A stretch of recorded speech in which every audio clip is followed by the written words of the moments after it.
Hey, welcome to our explainer. Today, we're cracking open a book from all the way back in the 1930s. But its message, it's so powerful, it might be more relevant today than it was back then.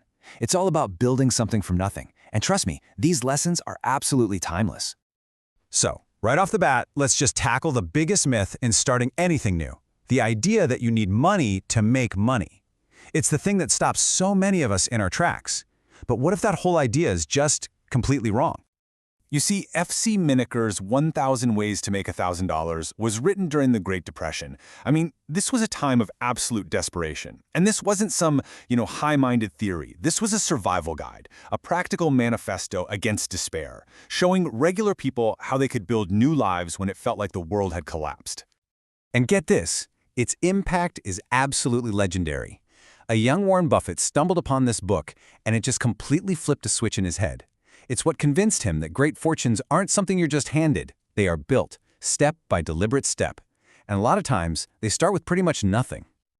So this all boils down to the first big idea from the book, what we can call the zero capital mindset. It's a direct challenge to that voice in your head that says, I'll start when I get funding, or I'll wait for the perfect moment. The philosophy is so simple. Start right now, with whatever it is you already have. So you can think of it in two main ways. You can either leverage a skill you have, like Gustavus Swift did. He was a butcher, he knew his craft, and he used that expertise on a single calf to launch what would become a meatpacking empire. Or you can leverage a resource. Take Mrs. Sneed. She got a surprise box of tomatoes, made some juice, and when her neighbors couldn't get enough of it, she launched a whole company. For you, that skill could be coding a simple app, and that resource, it could be the very laptop or phone you're watching this on. Both started with zero cash, only what was already there. Okay, but here's the catch. Having a skill or a resource, well, it's not enough. It's totally useless if nobody actually wants what you're offering. And that brings us to the next critical step. You have to stop guessing, and you have to start listening to what the market really needs. The story of Otto Schnurring is a perfect example. He started out making these fancy, expensive candies that he personally liked. And they totally bombed. No one was buying them. So he pivoted. He stopped thinking about himself and started studying what regular people loved. Chocolate, peanuts, caramel, and he just combined them into one cheap, delicious bar. See, he served their need, not his own ego. And that's how the Baby Ruth became an icon.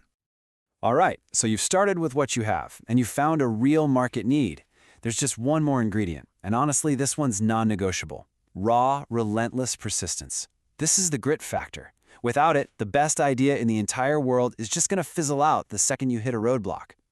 This number, 75 miles, it represents the story of Mrs. McDougall, a widow in New York.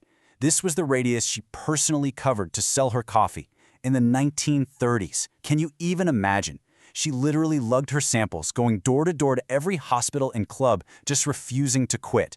That same kind of grit today is what it takes to send 100 cold emails when you get 99 rejections, or to post your content every single day for a year. That sheer determination is what turned her tiny little operation into a massive success. And this actually brings us full circle, right back to the title of the book.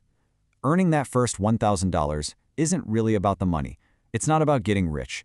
It's about something way, way more important. It's your first taste of a real victory. It's the ultimate proof of concept. I mean, think about it. Hitting that first tangible goal, it's huge for your mindset. It proves that this idea you had isn't just a daydream. It validates all the sweat, all the work, all the rejection you've pushed through.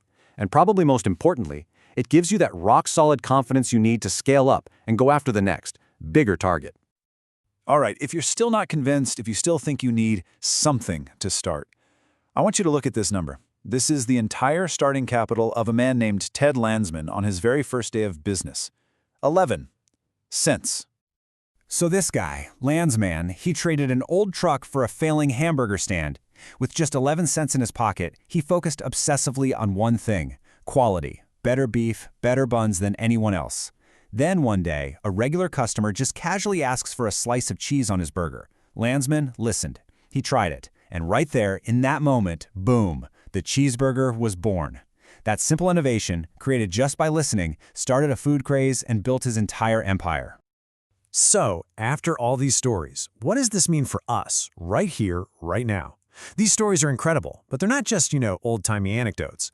They are a direct challenge to every excuse we have today. Look, the big takeaway here is this. If entrepreneurs with literally nothing could build entire companies during the Great Depression, then the resources we have today, our skills, our knowledge, the internet sitting in our pockets, are so much more than enough to get started. The biggest barriers we think we see, a lot of the time, they're just in our own minds. So I'm going to leave you with a challenge. Forget about $1,000 for a moment. Let's make it smaller. What's one skill, one resource, or one idea you already have, right now, that could make you your first $100? Maybe even today. What's that very first step you could take?